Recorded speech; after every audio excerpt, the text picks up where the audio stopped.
네. 두 번째 파일에서 제가 버튼을 잘못 눌러서 파일이 끝나버렸어요. 이어서 계속 해봅시다. 얼마 안 남았습니다. 자, 그럼 아버지는 나한테 왜 지금까지 지은 농사가 노름이고 장난이라고 한 거예요? 자, 그 이유는 바로 그 농사일을 평생에 해야 할 직업으로서 선택한 게 아니고 뭘로 선택한 거예요? 청소년기의 방황으로서 선택한 일이기 때문에 너가 한 것은 노름이고 장난이라고 말한 거죠. 자, 너는 그걸로 무얼 벌었다고 생각할지 모르겠다만 더 크게 잃은 것도 있을 거다. 하지만 그냥 허송세월만 한 건 아닐 거야. 그건 앞으로 네가 하기 나름일 거야. 그래서 아버지는 나의 선택을 존중하고 나를 끝까지 믿어주네요. 그죠? 그래서 그건 앞으로 네가 하기에 나름이지라고 말했으니까요. 해돋이도 내놓고요. 석중이 아저씨가 다른 사람이 밭 주인한테도 미리 말해놓고 내려왔어요. 내년엔 올라가지 않을 거라고요. 자, 그래 늦기는 했지만 믿었다 애비는 네가 이렇게 제자리로 올 줄 알았어. 그래서 아버지는 내가 농사일을 그만두고 학교로 돌아가겠다고 했을 때, 그렇죠? 얻은 것도 있을 거라고 했어요. 잃은 것도 있지만, 또 내가 언젠가는 제자리로 돌아올 것이라고 믿고 있었다고 말하네요. 자, 그러나 나는 전학은 가지 않을 거라고 말했다. 다시 학교로 돌아가야 한다는 생각은 했지만 여전히 대학에 가서 공부를 하는 것은 겁을 내고 있었다. 지난해 대관령으로 올 때 내 생각이 성급했다는 것은 느꼈지만 그러나 아주 먼 훗날 그때를 다시 돌아봤을 때 지난번 승희 누나와 함께 대관령에 왔던 일처럼 그 시기에 성급한 일탈 역시 내 성장의 한 과정으로 아름답게 추억되었으면 좋겠다 생각했다. 자, 그래서 서술자는 나의 이 농사 경험이 일탈이긴 해. 하지만 성장의 한 과정으로 추억되길 바란다고 말하네요. 자, 여기서 서술자가 성숙해진 모습을 볼 수 있는 거죠. 그죠?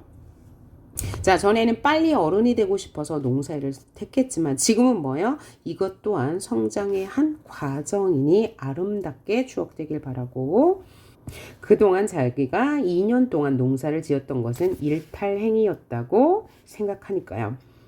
자, 마지막 뒷부분 줄거리 볼까요? 나는 그동안 어른놀이를 하느라 길렀던 머리를 깎고, 그러니까 어른놀이 하면서 머리도 길렀어요. 2살 아래 후배들의 동급생이 되어서 학교로 다시 돌아가요. 자, 뒤에 나오는 학습 활동 몇 가지 같이 해보도록 하겠습니다. 자, 나와 아버지 사이에 일어난 갈등 뭐 때문에 갈등했어요? 나는 학교를 그만두겠다. 아버지는 그러지 말아라. 라는 갈등이죠. 자, 갈등의 원인은 바로 그거고. 갈등이 어떻게 전개됐어요? 그죠? 아버지는 나를 달래서 매를 들기도 하였으나 나는 무단으로 학교에 가지 않았어요. 그죠?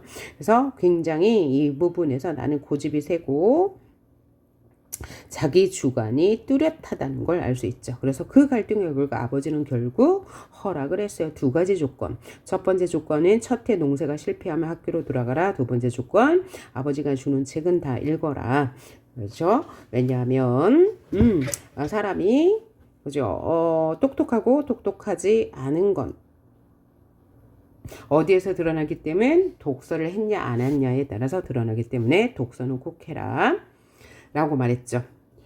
자, 그리고 서술자는 빨리 어른이 되기 위해서 농사를 수단으로 선택한 거잖아요. 경제권을 얻기 위해서. 그런데 실제로 농사를 짓고 나서 공부할 나이에 농사를 짓는 것은 어른 노릇이 아니고 어른 놀이임을 깨닫고 학교로 돌아가게 돼요.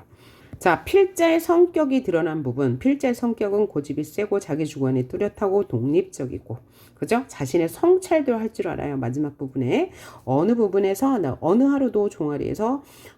하루는 종아리에서 피가 나도록 맞았어요. 그래서 그런데도 학교에 가지 않겠다고 했으니까 고집이 세고 주관이 뚜렷하다는 걸 알 수 있고요. 아버지 드릴 말씀이 있는데 저 이제 학교 안 다녀요. 여기도 고집이 세고 주관이 뚜렷하다는 걸 알 수 있고, 집안에 집안의 농사는 내가 그것을 도맡아 짓는다고 해도 내 경자의 농사가 아니기 때문에 고랭지 농사를 스스로 좋겠다. 해돋이 땅을 얻어서 라고 했죠. 이것을 통해서 필자는 독립심이 강하고 단호하게 행동하는 사람이구나 라는 걸 알 수 있죠.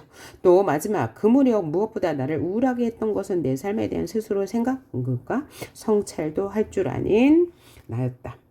자, 지금 하는 부분이 다 이제 시험 선지로 나오는 부분이니까 잘 봅시다. 그리고 여러분이 시험 볼 때는 내용을 외워서 하는 게 아니고, 자, 귀찮더라도 꼭 본문을 확인하면서 문제를 풀어야 되는 거. 자, 외울 필요는 없죠. 자, 아버지의 가치관이 잘 드러난 부분을 잡고 그 가치관에 관해 이야기해보면, 자, 아버지는 이런 말을 해요. 나중에 다 커보면 안다. 애비가 보내주는 책만으로도 책만 제대로 챙겨 읽으면 학교 공부 손을 놓는다 해도 어디 가서 무식하다는 소리는 듣지 않을 거야. 라는 부분에서 아버지의 어떤 가치관? 책을 중시해요. 그렇죠? 그 다음에 학문이든 뭐든 세상 삶이 한두 해 뭘 늦게 시작한다고 해서 마지막 서는 자리까지 뒤처지는 것은 아니야. 그래서 여기서 느껴지는 아버지의 가치관은 삶을 긴 안목으로 바라본다는 것 느낄 수 있었죠. 자, 필자가 그죠? 농사를 짓기 이전에는 어른이 되기 위해서는 자기 일을 가져야 되고 경제권을 가져야 되고 자립적이고 자율적인 삶을 살아야 한다고 생각했어요. 그리고 학교 공부보다 내 일을 가진 어른이 되는 것이 중요하다고 생각했죠. 그러나 농사를 짓고 난 이후에는 공부할 나이에 농사를 짓는 것은 어른 놀이라는 걸 깨달았습니다. 자, 다음 이거 봅시다. 19세로 살펴본 문학의 인식적 가치예요. 그러면 문학의 인식적 가치는 뭐냐면 문학이라는 간접 경험을 통해서 인생의 진리를 깨닫는 거예요. 이것을 문학의 인식적 가치라고 합니다. 자, 그래서 19세라는 소설 문학에서 어떤 인식적 가치를 느낄 수 있어요? 네, 주인공의 성장 과정을 살펴보면서 진정한 삶의 의미를 살펴보고 어떻게 살아야 하는가를 생각하게 되었어요. 자, 그러면 이 19세에 나오는 나라는 서술자 주인공을 통해서 진정한 삶의 의미는 무엇이라고 볼 수 있나요? 바로 삶의 순간에는 모두 제때가 있다. 그리고 그것을 차곡차곡 밟아 나감으로써 성숙한 인간이 된다는 것이죠. 이게 바로 이 소설에서 말하는 주제가 되고요. 이 주제가 바로 이 주제를 우리는 이 문학을 읽음으로써 깨닫게 된다는 거죠. 이게 바로 문학의 인식적 가치예요. 자, 문학을 통해서 뭔가 깨닫고 느끼게 되는 것. 그렇죠? 우리가 소설의 주인공을 통해서 우리가 간접 경험하잖아요. 그게 바로 가치가 되는 겁니다. 바로 주제가 인식적 가치가 되는 거죠. 이러한 주제, 그죠? 소설에서 말하는 바, 문학에서 말하는 바를 통해서 우리는 주인공의 경험과 성찰을 간접 경험해요. 그럼으로써 경험하지 못한 세계를 인식하고 경험하도록 돕게 만드는 것, 이게 문학의 인식적 기능이죠. 세계에 대한 총체적 인식의 계기를 제공하고 인간의 삶과 세계에 대한 이해를 돕는 게 바로 문학의 인식적 기능이라는 거예요. 또 문학의 인식적 가치에서 이런 것도 깨달을 수 있죠. 삶은 긴 안목에서 봐야 한다. 방황도 의미 있는 경험이 될 수 있다.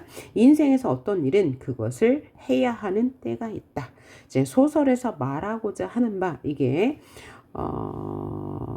주제이면서 동시에 뭐라고요? 삶의 인식적 가치 혹은 기능이 된다고요. 그래서 우리는 문학을 통해서 삶의 진실을 깨닫게 된다는 거죠. 자, 요거 하나 안 했네요. 자, 봅시다. 나가 학교를 그만두고 농사를 지은 경험을 통해서 얻은 것은 뭐예요? 긴 안목에서 자신의 삶에 대해 진지하게 성찰하게 됐다는 거죠. 그러면 잃은 것은 다른 친구들이 제 갈 길을 가는 동안 다른 일로 시간을 허비한 거죠. 그죠? 농사 일을 하면서 이제 다른 친구들이 제때에 하고 있는 것을 이 필자는 못했다는 거예요. 그래서 깨달은 바, 필자가 깨달은 바는 삶의 순간에는 모두 잿대가 있고 그것을 차곡차곡 밟아 나감으로써 성숙한 인간이 될 수 있다는 거. 이게 바로 문학의 기능인 거죠. 인식적 기능이요. 자, 그래서 지금까지 19세 자전적 성장 소설이죠. 자, 살펴보았습니다. 수고하셨어요.